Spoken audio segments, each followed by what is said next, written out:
జయశంకర్ భూపాలపల్లి జిల్లా ఉమ్మడి రేగొండ గోరి కొత్తపల్లి మండల కేంద్రంలోని జననీ మండల సమైక్య కార్యాలయాన్ని ఎమ్మెల్యే గండ్ర సత్యనారాయణరావు ప్రారంభించారు.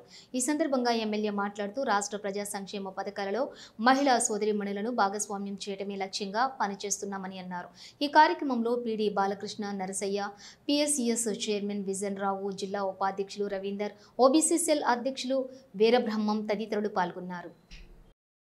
గోర్కొత్తపల్లి మండల కేంద్రంలో ఈరోజు జననీ మండల సమైక్య భవనము ప్రారంభోత్సవం అదేవిధంగా చేసుకోవడం శుభపరిణామం.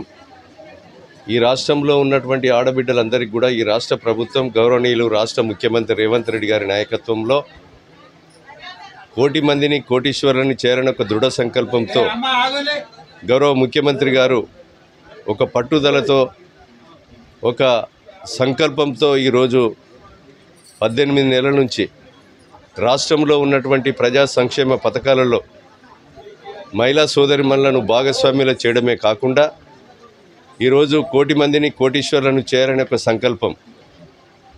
ఆ సంకల్పంలో భాగంగా రాష్ట్రంలో ఉన్నటువంటి మహిళా సమైక్య ఏదైతే కమిటీలకు కానీ వివోలకు కానీ ఈరోజు మహిళా క్యాంటీన్లు, మీ సేవా సెంటర్లు కానీ అదేవిధంగా 4.5 లక్షల ఇండ్లు, ఇందిరమ్మ ఇండ్లు కూడా మా ఆడబిడ్డలకు ఇవ్వడం, అదే రకంగా ఈరోజు రవాణా కొరకు బస్ సౌకర్యం కానీ ప్రభుత్వ భూములుంటే మొదటి ప్రాధాన్యతగా వివోలకు ఇచ్చి మండల సమైక్యలకు ఇచ్చి సోలార్ పవర్ ప్లాంట్ను ఒక 3.5-4 ఎకరాల ప్రభుత్వ భూమి ఉంటే ఒక 1 మెగావాట్ ఉత్పత్తి 1 మెగావాట్ ఉత్పత్తి విలువ 6 కోట్ల రూపాయలు.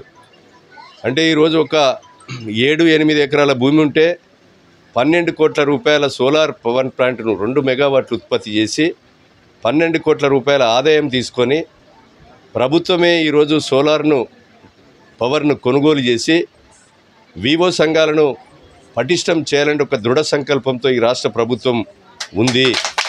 దాన్ని కూడా ఈరోజు గోర్కొత్తపల్లి మండల సమైక్య 19 వివో సంఘాలు ఏవైతే ఉన్నాయో నేను ఈరోజు కలెక్టర్ గారికి అదేవిధంగా ఇక్కడ ఉన్నటువంటి తహసీల్దార్కి కూడా వెంటనే చెప్తాం.